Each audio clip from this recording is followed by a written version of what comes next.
Oi, gente, eu sou a Sofia, do Centro Espírita Casa de Jesus de Balneário Camboriú.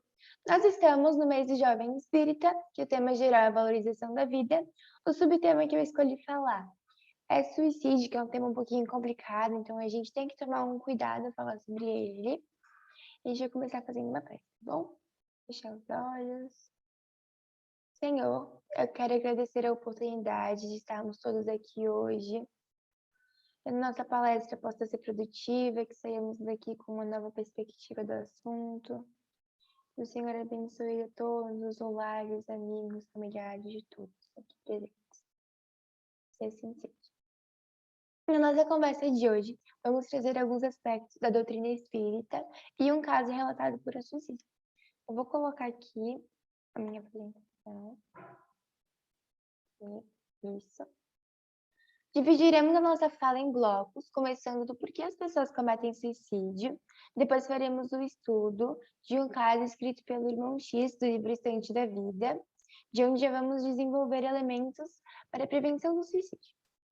O objetivo da nossa conversa de hoje é que saiamos daqui todos com conhecimentos novos que possam consolar aqueles que perderam um parente ou um amigo por via de suicídio. E também entender que o suicídio não é uma alternativa para a solução dos nossos problemas.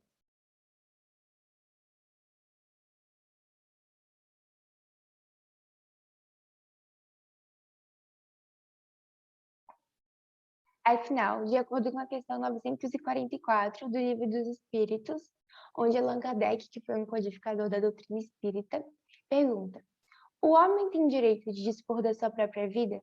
E os espíritos respondem: não, somente Deus tem esse direito. O suicídio voluntário é uma transgressão da lei divina.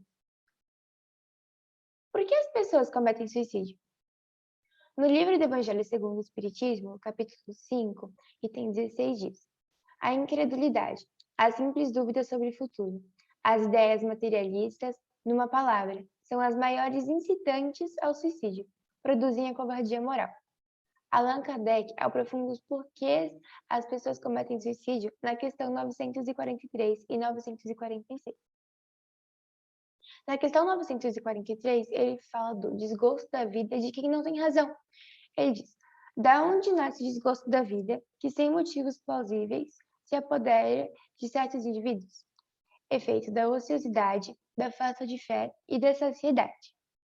Então, vamos dar um exemplo sobre pessoas que criam desgosto da vida sem ter um forte motivo para isso. Vemos pessoas que têm a vida tranquila, que não precisam trabalhar para sobreviver, que têm tudo que possam querer de material e passam os dias sem nenhum propósito elevado. Muito comumente, essas pessoas se frustram com qualquer contrariedade e desenvolvem uma saturação mental que as leva a perder desgosto pela vida. Em casos mais sérios, até querer sair dela por via de suicídio. Para aquele que usa de suas faculdades com um fim útil, de acordo com as aptidões naturais, o trabalho nada tem diário, e a vida se escoa mais rapidamente.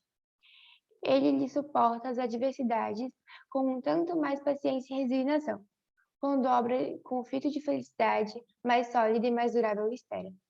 As pessoas que têm uma ocupação útil, que usam da sua habilidade natural para fazer o bem, focam a sua energia em algo que pode se autoajudar e ajudar os outros, conseguem seguir a vida de uma forma mais leve, enfrentando as fases difíceis apenas como fases difíceis e não deixando isso tomar conta da sua vida. Agora, a dúvida sobre o futuro e as ideias materialistas nos tornam fracos para enfrentar as dificuldades que a vida nos propõe. Sabemos pelo Espiritismo que as dores e as dificuldades são as nossas professoras. Quando aprendemos o que elas têm a nos ensinar, elas vão embora. Então, tenho coragem para enfrentar as dificuldades da vida, porque sei que algo melhor me espera. Aquele que é materialista e não tem essa fé em Deus, sofre da covardia moral e pensa que o suicídio como uma forma de escapar dos seus problemas. Na questão 946, ele fala das pessoas que têm a razão de miséria. Por exemplo, tem um homem pai de família que tem que sustentar a esposa, filhos, e ele descobre que a sua esposa está lhe traindo, ele perde o emprego e ele tem uma doença que é muito cara de ser tratada. Então ele pensa que a melhor saída para ele é cometendo suicídio, porque assim ele vai escapar dos problemas dele e não vai decepcionar tecnicamente a todos que ele ama e também não vai ser decepcionado. Mesmo assim, qualquer que seja a motivação do suicídio, nunca se justifica porque é um crime contra a vida. Agora eu vou falar sobre o caso do suicídio. Mas como dissemos no início, o suicídio nunca é uma opção para terminar com o sofrimento. É um ato desesperado de alguém que quer fugir dos problemas e do sofrimento, mas que só causa mais sofrimento ainda.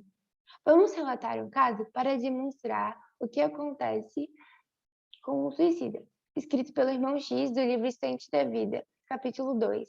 Conta sobre uma suicida de 32 anos que se envenenou no Rio de Janeiro. Ela deixou marido e filho pequeno. Uma pessoa com nobres qualidades morais. Ela é uma moça tímida, honesta e extremamente devotada às suas atividades de mãe e esposa. Ela era religiosa e acima de qualquer suspeita. O motivo pelo qual ela tirou a sua própria vida foi ciúmes do marido. Ela tinha medo de ser trocada ou dele trair ela e isso apavorava. Uma pergunta que eu achei muito interessante foi: quando sobreveio a morte, do corpo ficou inconsciente ou consciente? E ela respondeu: não conseguia sequer mover um dedo, mas por motivos que ainda não sei explicar, permaneci completamente lúcida e por muito tempo. Já morta, passou por terríveis sofrimentos, remorso, e o filho pequeno chorava e gritava por socorro. Desencarnada, viu o seu próprio corpo sendo levado ao necrotério. Alguém a levava para uma mesa dizendo: ela se viu desnuda. Com muita vergonha de si mesma, dois homens abrindo seu corpo sem nenhuma cerimônia, assistiu ao seu próprio enterro. Então imagine o que ela estava sentindo, a dor que aquela mulher estava sentindo vendo a sua pós-morte na Terra. Quando ela chegou no plano espiritual, não pôde ver seus amigos e parentes em primeiro momento, porque a sua condição de suicida colocava em plenitude de forças físicas. Se sentia completamente sozinha e desamparada. Se achava tão materializada, tanto na vida espiritual quanto na vida terrestre. Então, não sabia exatamente quanto tempo ela ficou em decomposição, mas quando a corda magnética cedeu e ela se libertou, saiu da cova se sentindo fraca, faminta, sedenta, sentimentos horríveis. Ela foi ela foi cercada por obsessores cruéis que maltrataram muito dela, abusaram e ela não era a última vítima, então eles esperavam os suicidas saírem das covas, cercavam eles e falavam que a única chance deles, a única opção deles era seguir eles, então eles levavam todos para um único lugar e abusavam, maltratavam deles e tiravam de tudo que era de pior. Ela encerrou dizendo: sinceramente, não sei por que você deseja semelhante entrevista com tanto empenho. Se é para a cura doentia e ansiedade em uma pessoa querida, incliná-la a matar-se, é possível que você alcance o objetivo almejado. Quem sabe? O amor tem força para convencer e instruir. Mas se você supõe que esta mensagem pode servir de instrumento para alguma transformação na sociedade, terrenas sobre os alicerces da vida espiritual, não estou muito certo quanto ao êxito do tentando. Digo isso porque, se estivesse aí no meu corpo e carne, entre frango assado e carpa quente, e se alguém me trouxesse a ler o presente documentação, sem dúvida que eu julgaria tratar-se de uma história de Kuroshima. Um lembrete a todos que sofrem com a morte de um ser amado por suicídio. Deus sempre dá chances de nos redimirmos dos nossos erros, e não é diferente com o caso de suicida. Trazemos o exemplo de uma forma de Deus auxiliar quem comete o erro de acabar com a própria vida. Falamos da legião dos servos de Maria, que são os espíritos socorristas sob o comando de Maria de Nazaré, que operam o Vale dos Suicidas, socorrendo os suicidas para que iniciem um caminho da redenção. Vários socorros realizados por esse grupo são relatados no livro de Ivone do Amaral, chamado Memórias de um Suicídio. A doutrina espírita, quando praticada com uma filosofia de vida, tem grande poder na prevenção do suicídio. No Evangelho segundo o Espiritismo, capítulo 5, item 14, Kardec nos diz: a calma e a resignação adquiridas na maneira de considerar a vida terrestre e a confiança no futuro dão ao espírito uma serenidade que é melhor preservativo contra a loucura e o suicídio. Como falei lá em cima, as pessoas que têm uma aptidão natural e usam disso para o bem, para ajudar outras pessoas e a si mesmas, enfrentam a vida de uma forma mais leve. Por exemplo, no caso da moça do livro do Irmão X, se a mulher tivesse tido mais paciência, enxergado sua missão como mãe, como espírito imortal, e tivesse fé em Deus, ela teria evitado muitos problemas a si mesma. Ela teria enfrentado os problemas de uma forma mais resoluta. E, independente das decisões do marido, teria mais força para continuar com seus compromissos na reencarnação. Segundo a OMS, que é a Organização Mundial de Saúde, existem alguns fatores da prevenção do suicídio que são os seguintes. Religiosidade. Se a pessoa tem uma religião que acredita e se identifica com os seus princípios, mesmo que não seja exatamente o espiritismo, isso já ajuda muito. O bom suporte familiar. Uma pessoa que cresce em um lar que ela não pode ter liberdade de expressão, ela não pode falar, as pessoas reprimem ela cresce muito pior do que um lar que ela tem livre-arbítrio, ela tem liberdade de falar, poder conversar, poder abrir e expandir suas ideias. Laços sociais bem estabelecidos. Ter amizades saudáveis, por exemplo. Autoestima adequada. Você se sente bem consigo mesmo em vários aspectos, não só de aparência. Razão para viver. Colocar um sentido na sua vida, não só viver por viver. A capacidade de solução de problemas. Quando você tem um problema, como qualquer pessoa, não deixe ele passar como se não fosse nada. E nem coloque o peso dele em outras pessoas, porque isso desgasta ela e você. Esses serviços de cuidados de saúde mental. Por exemplo, muitas pessoas pensam que só pessoas loucas vão ao psicólogo. Hoje em dia nem tanto, mas todo mundo deveria ter um psicólogo por motivos gerais. É uma coisa básica, não só quando realmente tem um problema muito sério. A doutrina espírita. Podemos então relacionar o que a doutrina espírita nos fala com esses fatores dados pela OMS. A religiosidade. A doutrina espírita nos propõe um caminho de reforma íntima, onde a verdadeira religiosidade que nos aproxima de Deus. Bom suporte familiar. Os centros espíritas têm cada vez mais oferecido cursos e espaços que ajudam os pais a formarem famílias bem estruturadas. Laços sociais bem estabelecidos. Dentro do movimento espírita, temos a oportunidade de trazer amizade com pessoas que também querem se melhorar e melhorar nosso mundo. Autoestima adequada. Quando nos dispomos a praticar a caridade e vemos que podemos realmente ajudar o outro, sentimos que temos a vida valor a Deus. Isso ajuda a termos mais autoestima. Razão de viver.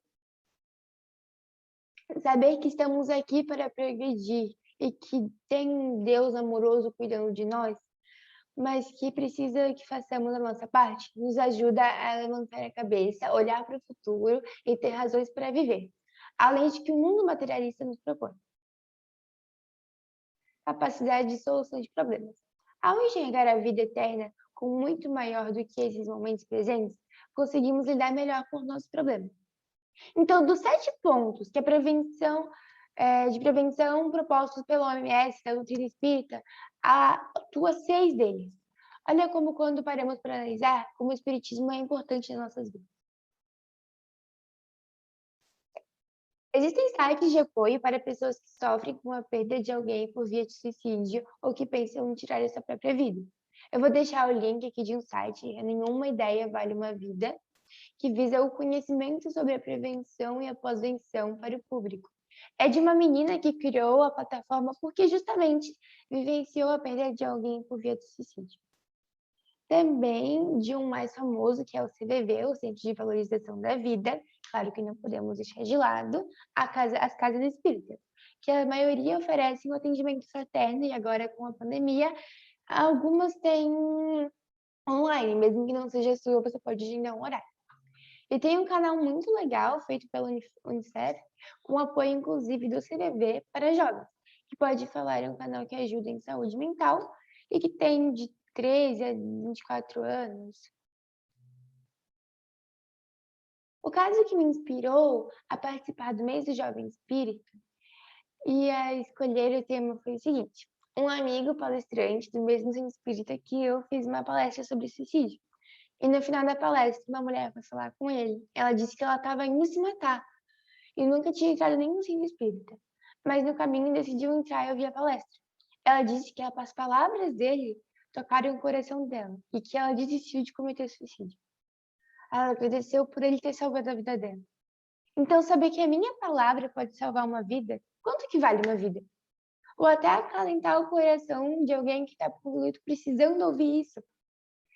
Então, era isso que eu tinha para conversar hoje com vocês. Eu agradeço a todos pela atenção e espero que todos saiam valorizando mais a própria vida. Senhor, obrigada pela oportunidade que tivemos aqui hoje. Quero agradecer por todos estarmos aqui vivos, tendo a oportunidade de valorizar a própria vida.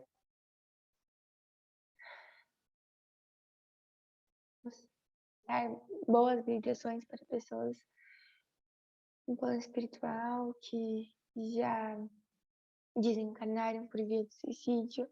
E também quero mandar boas vibrações a pessoas que estão de luto ou perderam alguém muito importante por via de suicídio. É isso. Obrigada pela atenção.